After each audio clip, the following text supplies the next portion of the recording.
Boa noite.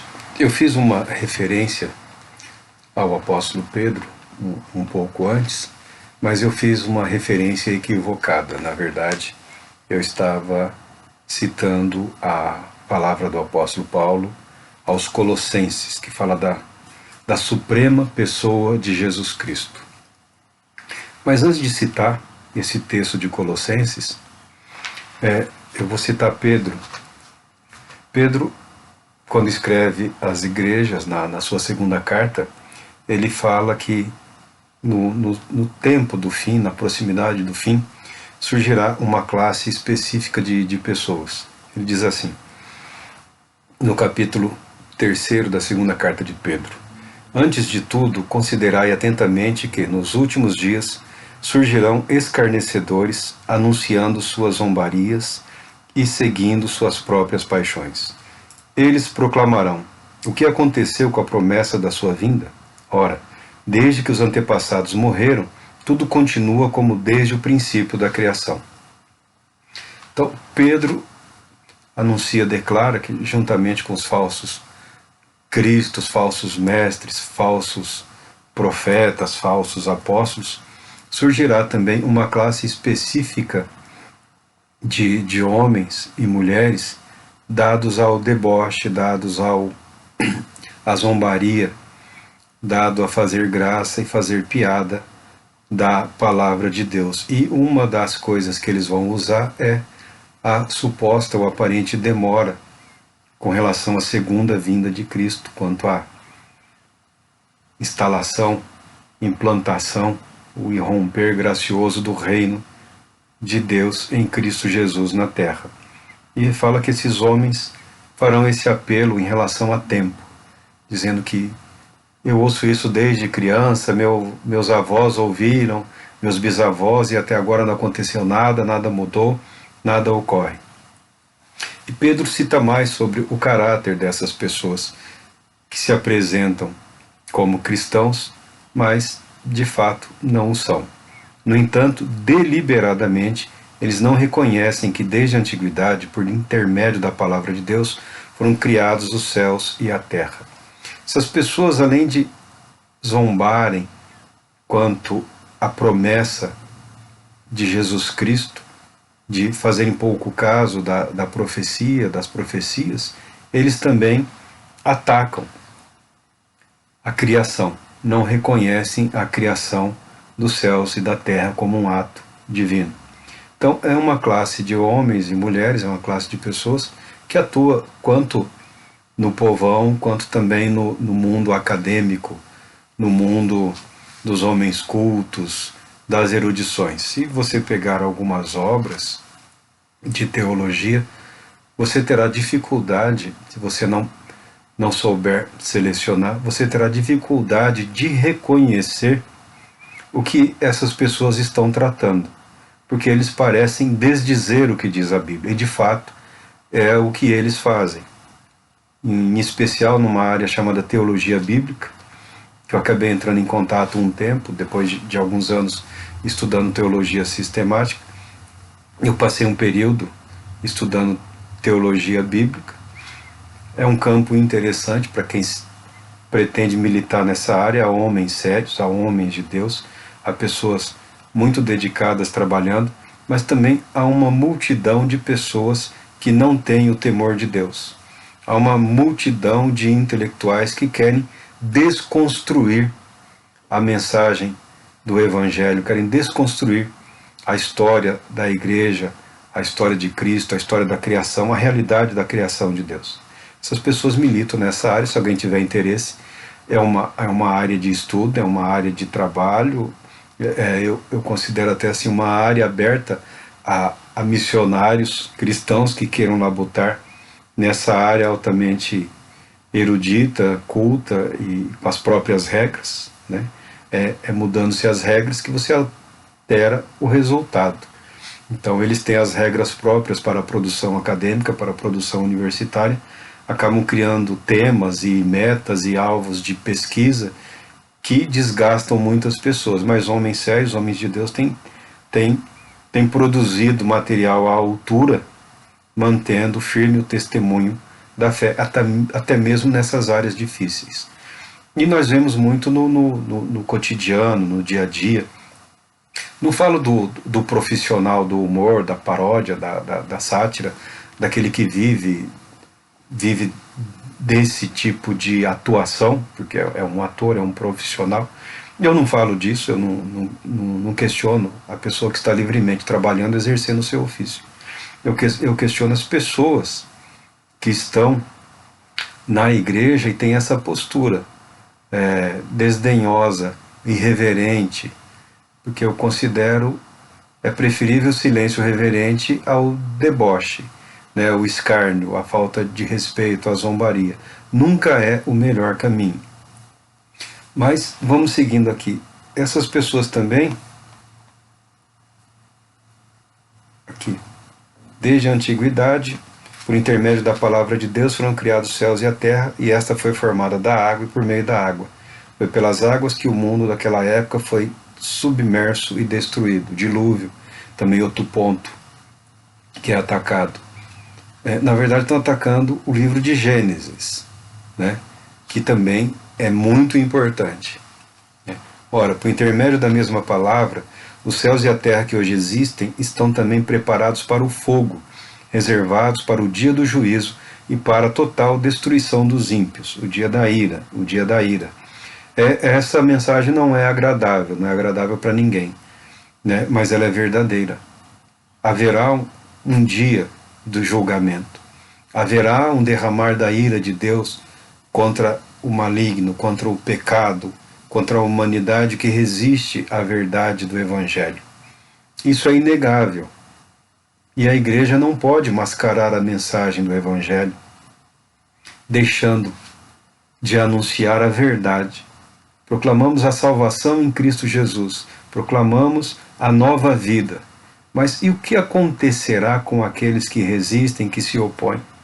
Haverá um juízo, haverá um julgamento, haverá um derramar da ira de Deus, que, pelo que a palavra de Deus declara, de fato abalará as nações da terra. Contudo, amados, há um princípio que não deveis esquecer, que para o Senhor um dia é como 1000 anos, e 1000 anos como um dia.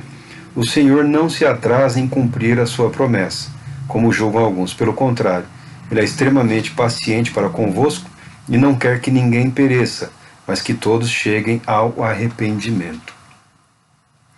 Alguns cristãos têm adotado uma postura um tanto quanto grotesca, né? De desdém, de ódio, de seria melhor que Deus já destruísse tudo. As coisas não são assim. As coisas não são assim. Uma das coisas que eu acho importante no estudo da literatura profética, em especial do livro de Apocalipse, é você compreender a visão de Deus e o propósito de Deus estabelecido em Cristo Jesus. Se fosse propósito de Deus destruir, Ele nem teria criado. Isso é óbvio, é um fato. Deus não perderia tempo com algo inútil, com algo sem propósito. Não é assim. Toda a criação de Deus é boa. A criação de Deus é boa. Tudo que Deus criou é bom. Tudo que Deus criou tem em si a disposição de realizar o propósito para o qual ele foi criado. Contando com a graça de Deus, o amor de Deus, a atuação do Espírito Santo, o propósito de Deus para a igreja, através da igreja, na igreja, será levado a bom termo. O propósito de Deus para a minha vida, para a sua vida, para as nossas vidas, será levado a bom termo.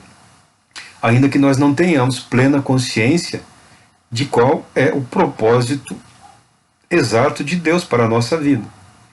Nós nos esforçamos para estarmos em comunhão com Deus, com o Pai, com o Filho, com o Espírito Santo, para que a nossa vida, como é vivida, seja conduzida de maneira a cumprir esse propósito.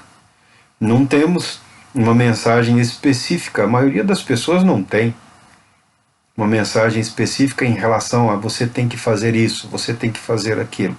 Os profetas foram levantados com missões pelo próprio Deus, mas a maioria das pessoas, aliás, toda a humanidade já nasceu em condições pré-estabelecidas.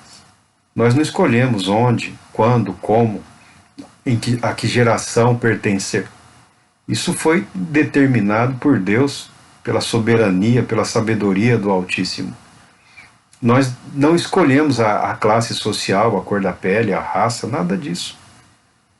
Fomos dispostos no mundo segundo a vontade soberana do Senhor. O que cabe a nós é vivermos de modo digno e adequado, de maneira a refletir a glória de Deus, apesar da nossa pequena atitude, pequena posição, da nossa pequena disposição, até mesmo pouca coragem em obedecê-lo em algumas ocasiões. Mas obedecendo, mas fazendo, mas cumprindo. Então o apóstolo Pedro também coloca que nos tempos do fim, e isso sempre acontece, toda geração, eu falo toda geração, tem essa expectativa, e sempre surgem esses tentando desviar alguns, desviar outros, falam, não, não é nada disso, não precisa perder tempo com isso, temos coisa mais importante a fazer. É fácil ser presunçoso até nas questões espirituais. É fácil ser arrogante até mesmo com relação à extensão da nossa vida, à extensão dos resultados a serem alcançados. É fácil se deixar levar por uma suposta humildade e acreditar que nós que estamos imbuídos no propósito de fazer a vontade de Deus não sofreremos absolutamente nada. Não é bem verdade, as coisas não são assim. Os dias difíceis atingem a todos. Estamos vivendo aí um tempo muito triste, muito terrível, essa pandemia aí. Eu não tenho dúvidas, eu acredito, a indústria farmacêutica está trabalhando, tem milhares de pessoas mundo afora empenhados em produzir medicamentos, vacinas, tratamentos. Tá? É mais uma doença que será controlada, que haverá um resultado positivo, apesar das muitas vidas perdidas. O que a indústria farmacêutica não vai conseguir criar um tratamento ou uma cura, o que a ciência médica não vai conseguir tratar ou curar, é a mortalidade humana. Nós somos falíveis. Nós somos falíveis. Nós morremos. Porque há uma condenação sobre a humanidade. A mortalidade está enraizada no nosso ser. Essa é a solução que o Evangelho apresenta.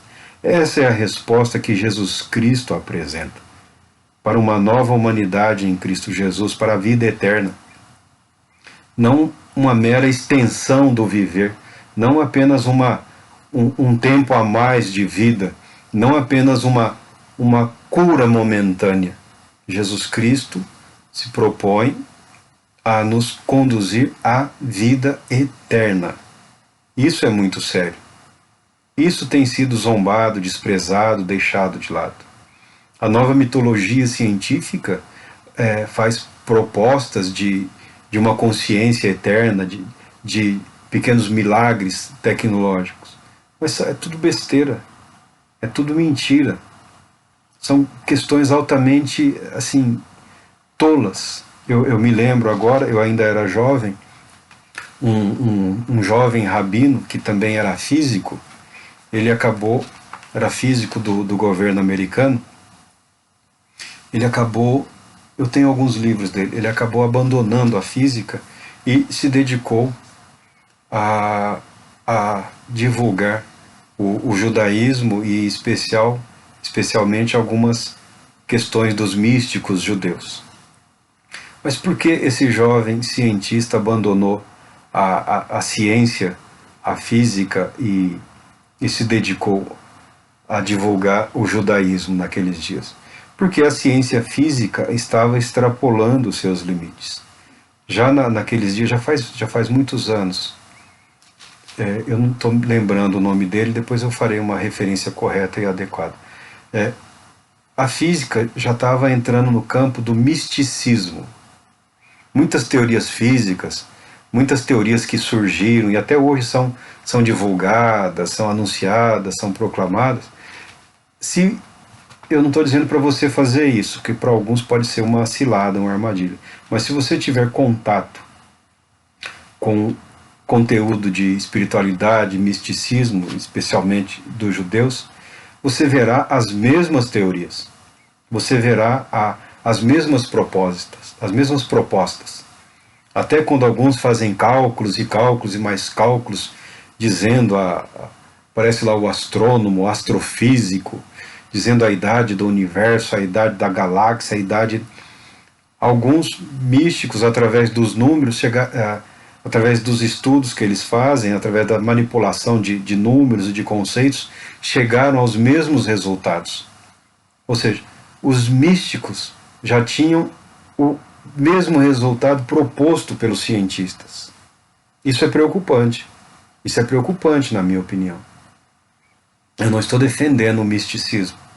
Eu não estou defendendo um meio alternativo de chegar ao conhecimento da verdade.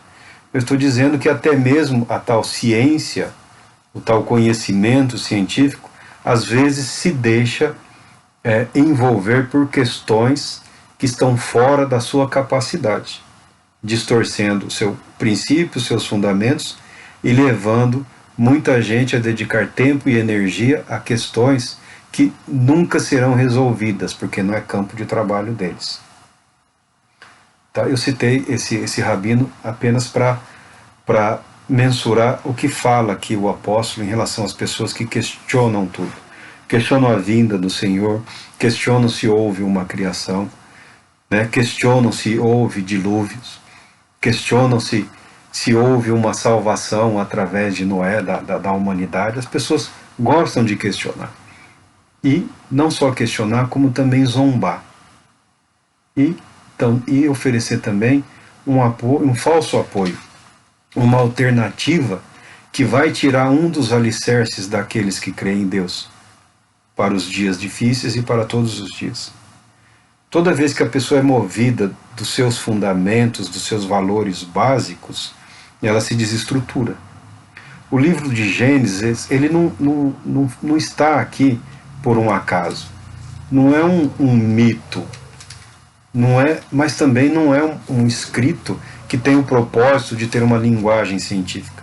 O propósito do livro de Gênesis é colocar a humanidade dentro do propósito criador de Deus. A humanidade como objeto especial da criação, do amor e do cuidado de Deus. Deus, quando criou o homem, Deus, quando criou a humanidade, Deus, quando criou o primeiro homem, ele fez algo inédito. A Bíblia, quando declara que Deus soprou o fôlego de vida em Adão, isso você não precisa imaginar Deus soprando nada, mas é um modo de dizer que é objeto do amor, é objeto da intenção amorosa e carinhosa, é objeto de cuidado. A vida recebida de Deus, ela não vem da matéria, a vida vem de Deus. Todo o universo foi criado por Deus. Tem uma outra teoria hoje que faz algum sucesso, até mesmo vários cristãos estão tentando fazer um apanhado, tentar unir Gênesis com teorias mas até mesmo esse senhor aí que escreveu sobre o Big Bang, né, tem um livro que foi muito popular, a teoria dele é com expressões numéricas, com cálculos e tudo mais, mas a matemática é também uma linguagem. Mas de tudo que ele fala, que o universo estava comprimido e houve uma explosão, mas ele está dizendo que a vida veio da matéria. É o mesmo que dizer que a vida estava na matéria, que a matéria é anterior à vida, que a matéria é eterna. Quem já dizia isso há muito tempo atrás era um filósofo chamado Aristóteles. Aristóteles acreditava que a matéria era eterna, que a matéria não tinha sido criada, e que se havia um Deus, se houvesse um Deus, ele era a parte da matéria. Tá? Então a matéria era como se fosse Deus também. eterno. Nós acreditamos que todo o universo foi criado pela palavra de Deus. O Evangelho de João coloca Jesus Cristo, coloca o eterno Filho de Deus, nosso Senhor e Cristo, como agente dessa criação. Chegando aqui em João, Lucas, João. Essa Bíblia não tem vícios ainda, ela é nova, então ela não obedece à minha palavra. João fala assim: no princípio era a palavra. Essa é uma citação de Gênesis. No princípio era a palavra, e a palavra estava com Deus, e a palavra era Deus. Ele, a palavra, estava no princípio com Deus. Todas as coisas foram feitas através dele, e sem ele nada do que existe teria sido feito. Nele estava a vida, e a vida era a luz dos homens. É uma referência ao eterno Filho de Deus, ao Senhor. Se você perder a confiança na palavra de Deus, você será terrivelmente abalado em todas as outras convicções. Se tirarem de você Gênesis, já tiraram todo o seu fundamento. Porque sem Gênesis aqui, o Evangelho de João não vale nada. De cara você já descarta João. Se você descarta João, você descarta as cartas de João. Descartando João, você descarta os outros evangelhos, as cartas dos apóstolos, Apocalipse. A palavra de Deus, ela precisa ser aceita. Alguns homens muito inteligentes, eles não acreditam que a palavra de Deus ela é infalível. Eles fazem questão de questionar. Mas se você prestar atenção a esses homens, eles não acreditam que a palavra de Deus é infalível. Mas o que eles colocam como infalível? Eles colocam a igreja. Eles dizem que a interpretação da igreja é infalível. Que a igreja é quem é a correta intérprete da palavra de Deus. Que a igreja é infalível. É a mesma coisa que dizer que os homens são infalíveis. Eu prefiro fazer parte de uma igreja imperfeita. Eu prefiro fazer parte de uma igreja que na terra ela tem dificuldades, ela erra, ela falha. Assim ela pode ser objeto de correção, pode ser objeto de restauração, pode ser objeto de renovação. Eu prefiro acreditar que a palavra de Deus é infalível, que a palavra de Deus é perfeita para o propósito para o qual ela foi estabelecida. É claro que ela não serve como um manual de mecânica, ela não serve como um manual de medicina, não serve como um manual de botânica. A palavra de Deus, ela tem o propósito de nos conduzir a Jesus Cristo, a salvação prometida por Deus. E nisso ela é perfeita.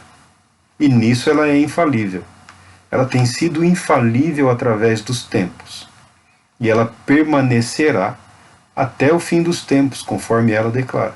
A palavra de Deus tem sobrevivido a todos os ataques. Permitir que outros deturpem ou adaptem indevidamente a palavra de Deus aos seus próprios interesses não é a atitude mais sábia. Aceitar essas mudanças, aceitar essa deturpação, aceitar essa irreverência, essa falta de cuidado, também é uma decisão um tanto quanto preocupante. Há outros também, e é nisso que eu cito aqui, que eu quero falar.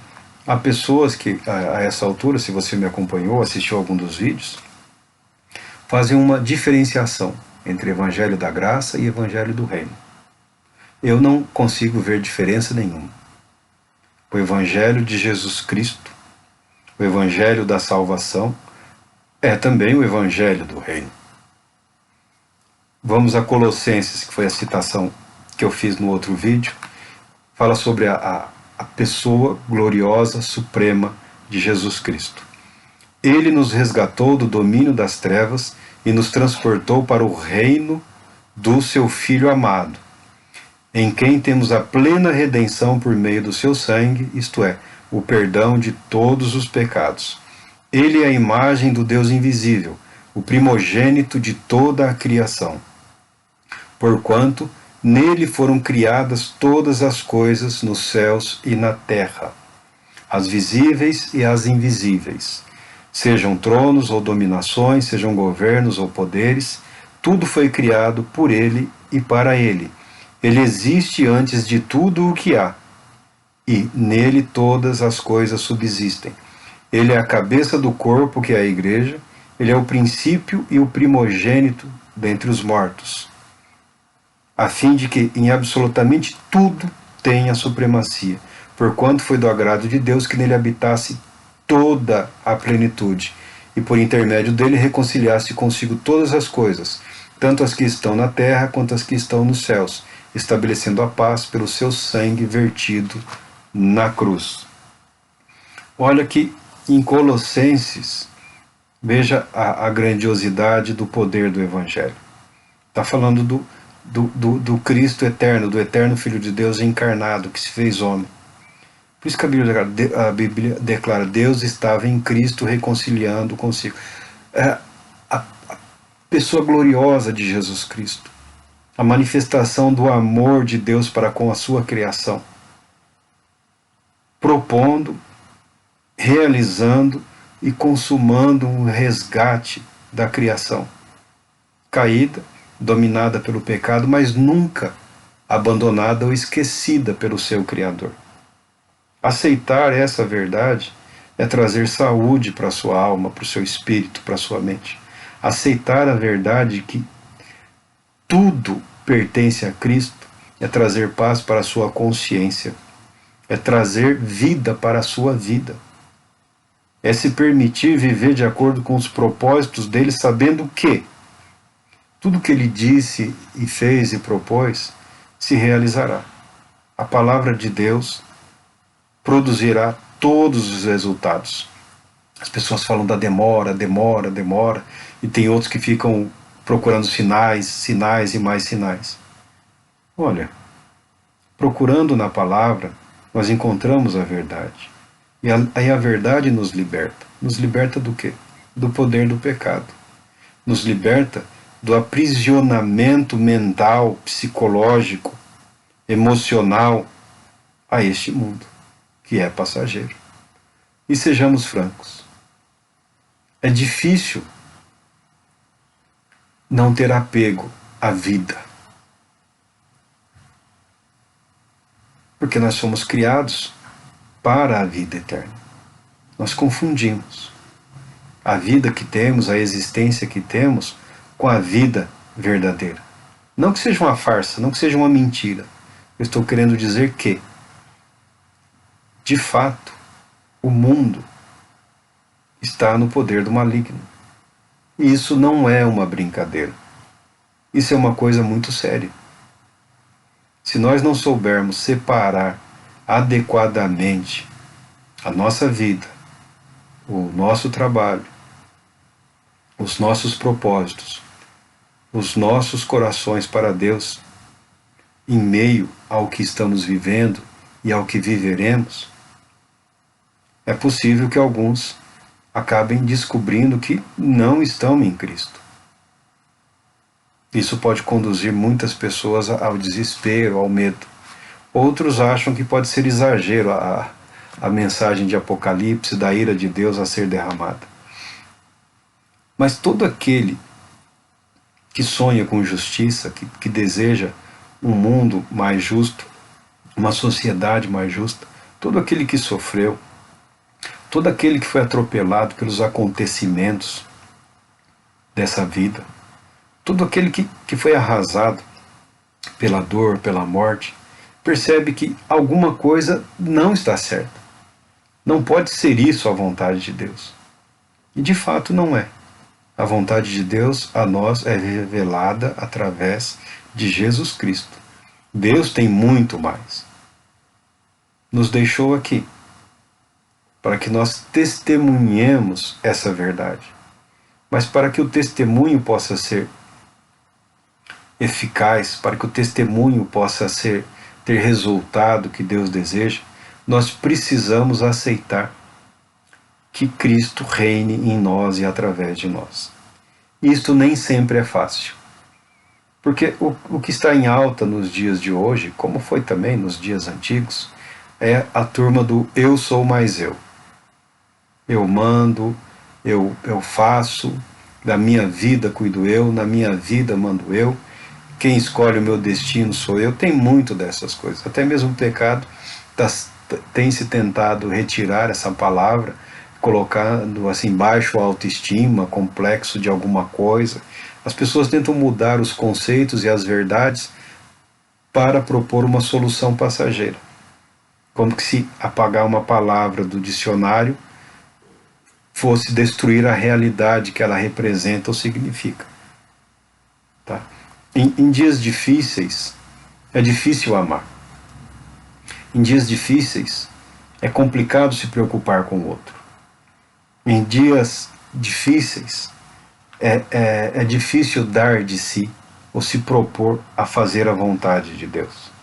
Eu penso, eu acredito num grande crescimento do Evangelho para os lados do Oriente, para lados onde o Evangelho sempre teve dificuldade de chegar. Eu acredito que haverá uma explosão da fé nesses lugares. Mas também acredito que em muitos lugares onde a semente foi plantada e hoje está adormecida, poderá e haverá também uma volta à vida, à energia espiritual, à fé plena. Nós não devemos aceitar o fatalismo. As coisas vão acontecer porque tem que acontecer, não é nada a fazer. Muito pelo contrário, há muito a ser feito. A luz brilha nas trevas. Quanto mais escura a noite, mais a luz brilha. Então, o Evangelho, ele deve ser proclamado nesses dias difíceis. Quer seja o acautelar-se com relação a sofrer a ira de Deus, ou o outro aspecto, que é da salvação através de Jesus Cristo. Algumas pessoas têm dificuldades de entregar totalmente a sua vida a Cristo em relação ao serviço cristão. E tem um profeta que ele é fartamente conhecido, que é o profeta Jonas. Jonas foi um homem bastante interessante, né? Quando nós pegamos aqui o livro do profeta Jonas, que já é uma história bem conhecida, o livro do profeta Jonas nos mostra o chamado dele. E no momento em que ele foi chamado, Deus ordenou que ele fosse levar a mensagem para uma grande cidade, que era também a capital de um reino, chamado Nínive. E a Bíblia nos declara que Jonas, ao invés de obedecer a Deus, ele teve uma crise, ele teve um momento de angústia e de depressão. Ao invés de obedecer à palavra de Deus, ao chamado de Deus, Jonas, a Bíblia declara, ele fugiu da presença do Senhor em direção a Tarsis. A Bíblia declara que quando Deus o chamou, Deus disse: dispõe-te e vai à grande cidade de Nínive, que é morada de Ninos, e prega contra ela, porque a sua malignidade subiu até a minha presença. Provavelmente, certamente, Jonas tinha conhecimento das profecias de que essa nação atacaria Israel. Jonas estava no reino do norte, Samaria, e já havia profecia de que essa nação atacaria e destruiria o reino do norte.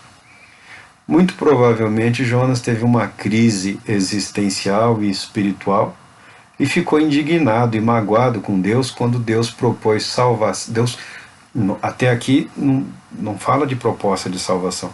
Deus ordenou que ele fosse para avisar a cidade de Nínive que eles seriam destruídos. Jonas, conhecendo o agir de Deus, ele se rebelou contra Deus. Ele tentou fugir. A Bíblia fala que ele procurou lá um porto, embarcou num navio, e quando ele fez isso, Deus enviou uma tempestade. Os marinheiros estavam desesperados, e quando o marinheiro se desespera, porque a tempestade é muito forte. E Jonas estava dormindo lá no porão do navio. Quando foi chamado a atenção, porque cada um estava clamando ao seu Deus, Jonas se declarou, falou, não, isso é culpa minha, eu estou fugindo do Deus, Criador dos céus e da terra. Os marinheiros ficaram alarmados, né? E Jonas orientou eles, porque eles estavam desesperados, o que nós vamos fazer? Não, me joguem no mar. Por fim, eles acabaram decidindo, com medo da tempestade, pediram perdão, amarraram Jonas e jogaram Jonas ao mar. E a tempestade para. A tempestade para e esses homens glorificam a Deus pelo fim da tempestade. Mas a Bíblia declara que quando Jonas foi lançado ao mar, esses marinheiros fizeram o que eles pediram até perdão pela vida, porque tiraram a vida sempre foi um pecado gravíssimo. Eles pediram até perdão, mas na verdade Jonas foi lançado como sacrifício para o mar. Mas o Deus do céu, o Deus verdadeiro, providenciou um grande peixe, a Bíblia fala. Não sei qual peixe. Nós sabemos que o mar, ele guarda uma diversidade muito grande. E sabemos que, principalmente no passado, havia grandes animais marinhos. Alguns foram até extintos, mas havia grandes animais marinhos. A Bíblia aqui declara o peixe. Se é uma baleia, se é um peixe, eu não sei. Só sei que era um peixe capaz de engolir o Jonas. Talvez ele não fosse tão grande, né? Talvez fosse pequenininho, magrinho, mas tudo bem. E Jonas ficou 3 dias no ventre do grande peixe em profunda angústia. 3 dias ele demorou para se arrepender e pedir perdão a Deus. Fez uma bela oração, é uma oração não desconhecida. No começo ele fala, em meu desespero clamei ao Senhor, e ele me respondeu, do ventre da morte gritei por livramento, e tu, ó Senhor, ouviste o meu clamor. Talvez algumas pessoas que estão me ouvindo, me assistindo, estejam numa situação assim, de angústia, de profunda depressão, de profundo desespero, sem saber o que vai ser feito das suas vidas. Talvez até alguém esteja mergulhado como que no fundo do abismo, tenha colocado em risco o seu ministério, o seu trabalho, o seu casamento, a sua família, a sua dignidade, os seus valores.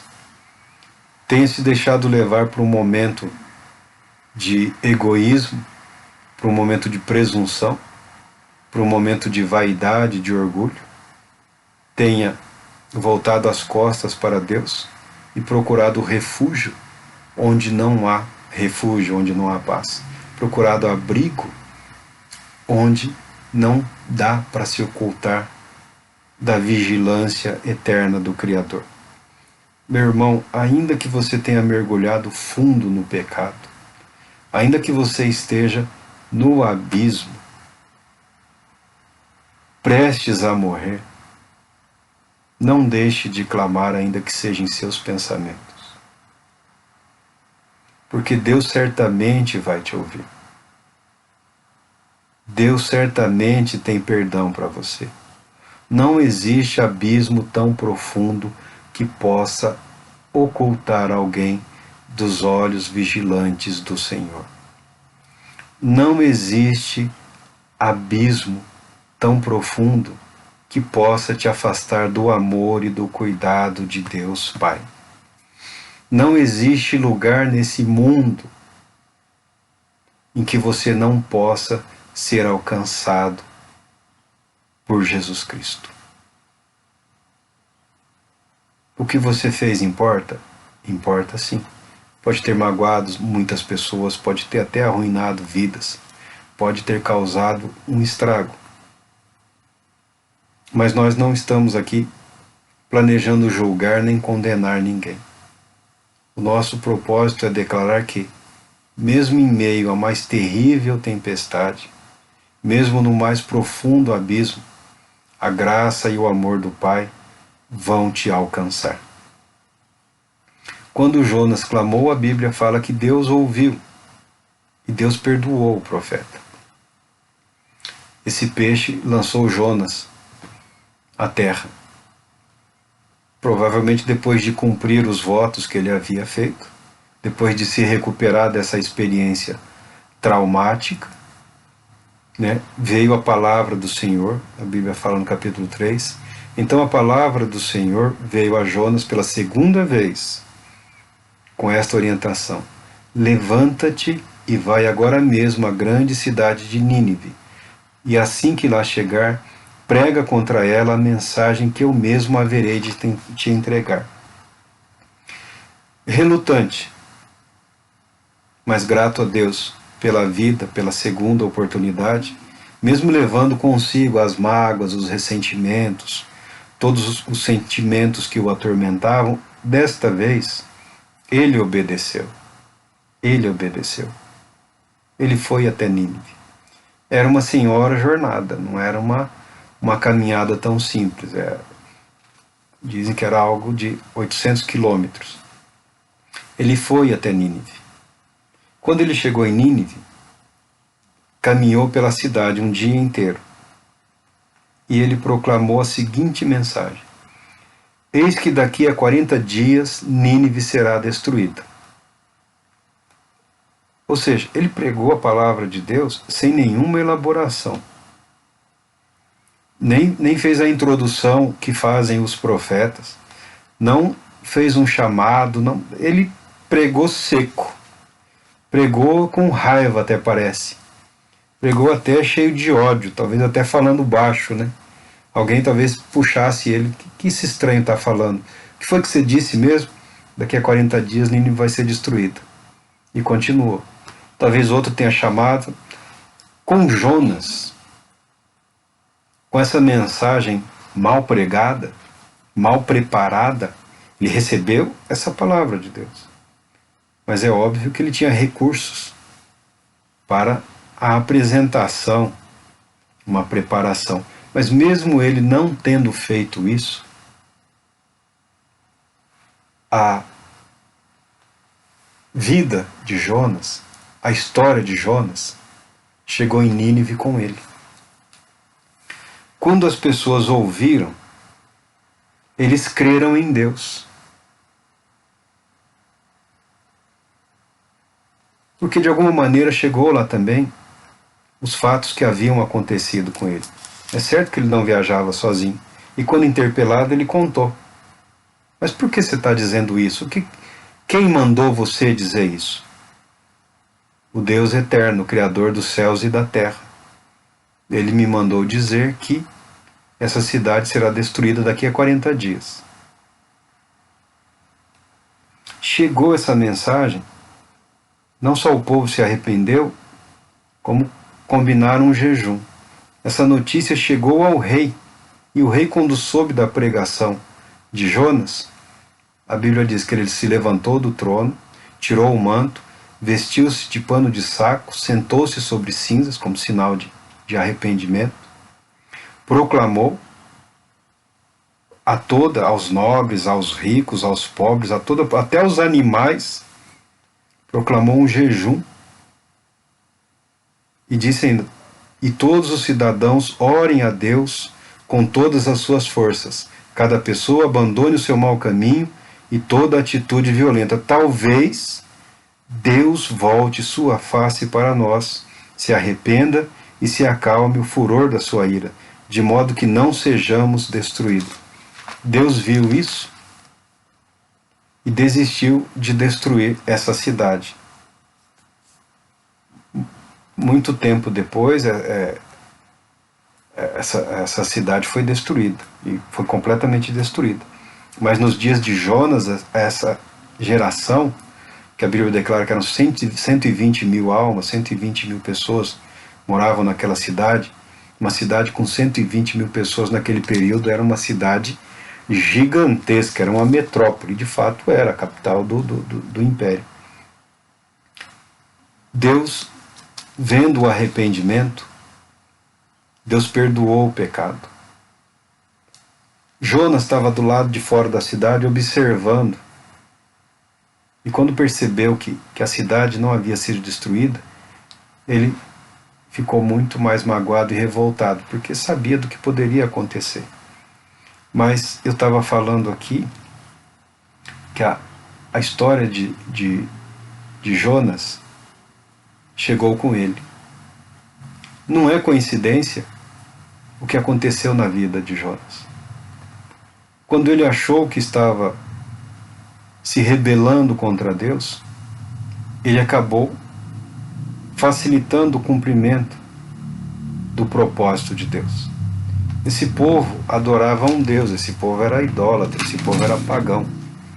Esse povo adorava um Deus que era representado pela figura de um grande peixe, uma criatura mística, meio peixe, meio homem. Dagon era o nome desse Deus.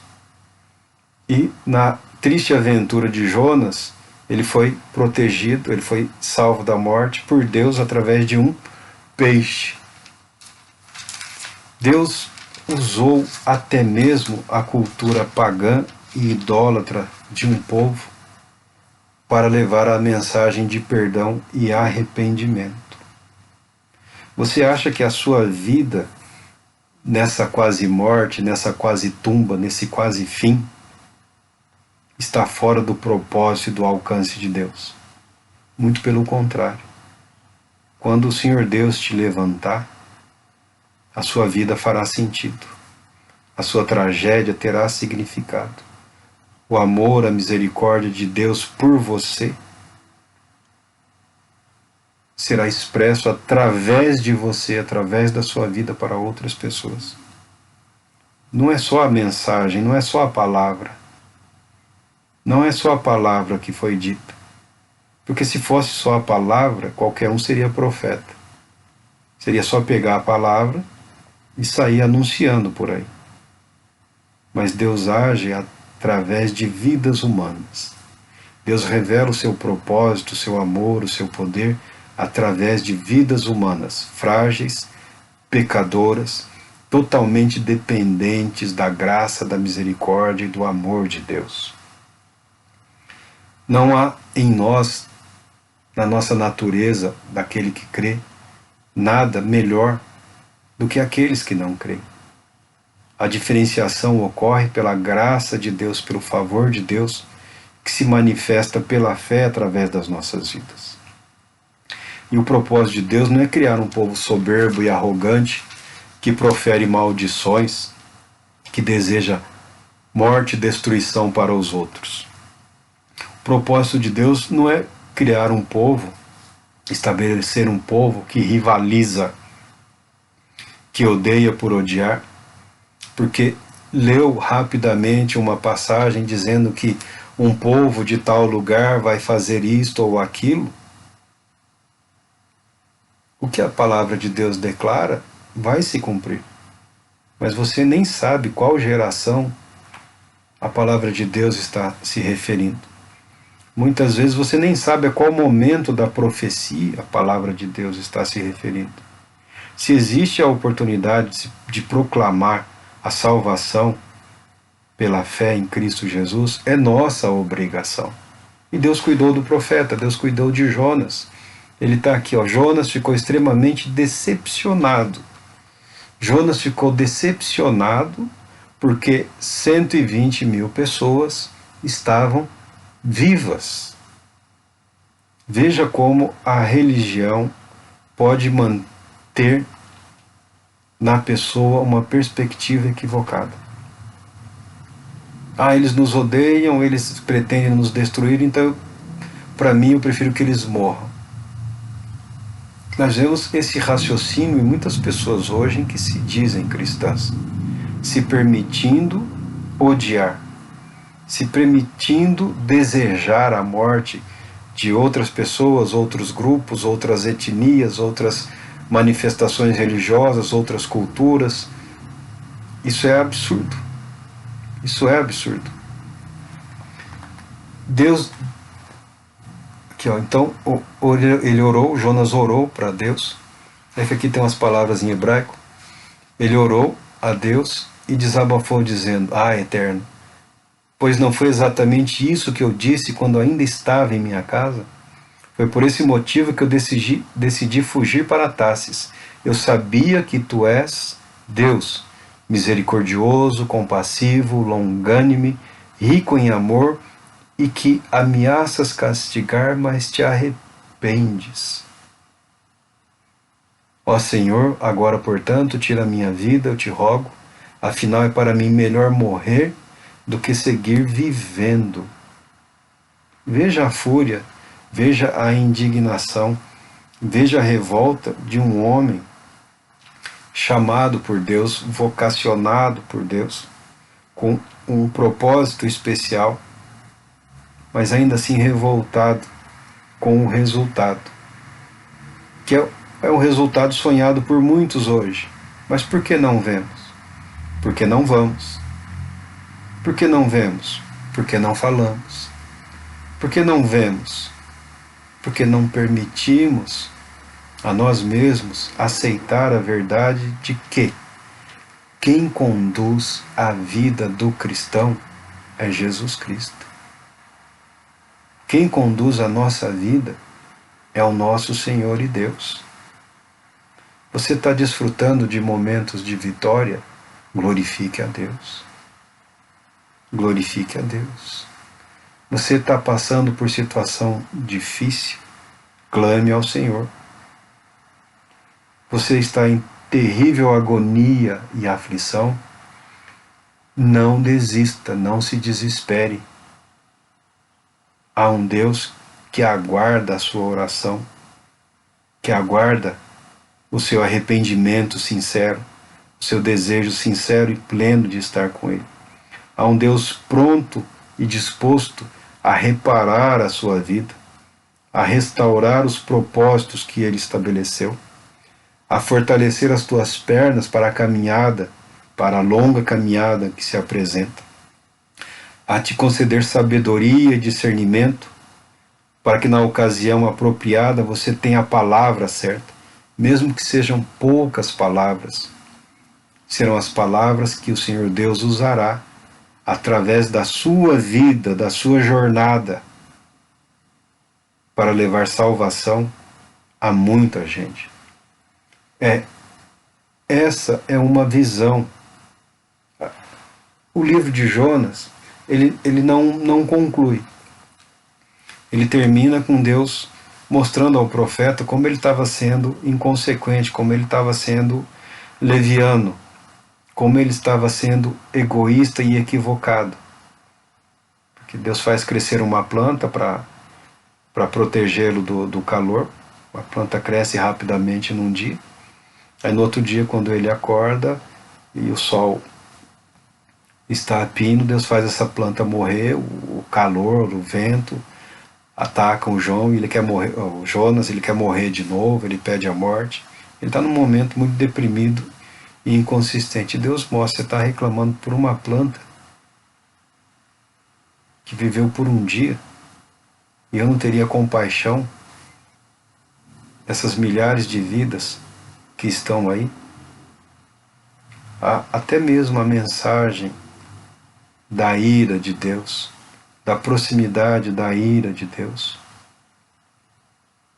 ela pode produzir os resultados que o Senhor Deus deseja. Porque ao pregar um evangelho incompleto, pode-se não ter o efeito desejado. Há salvação, mas haverá um derramar da ira de Deus. A salvação é para que não precisemos passar por isso. A salvação é para que, quando isso ocorrer, se aqui estivermos, sejamos capazes de reconhecer que é o Senhor Deus que está agindo, é o Senhor Deus que está atuando, é o Senhor Deus que está chacoalhando a humanidade para que ela se desagarre, para que ela se solte do inimigo, do maligno, dos valores e dos comportamentos e da atitude que não são a vontade de Deus, que não são o propósito de Deus. Que Deus se compadeça das nossas almas, que fortaleça os nossos corações, que nos dê sabedoria para proclamarmos a palavra que Ele nos deu, sabendo que a nossa vida faz parte da mensagem. Deus te abençoe. Crendo Deus, estaremos aqui amanhã.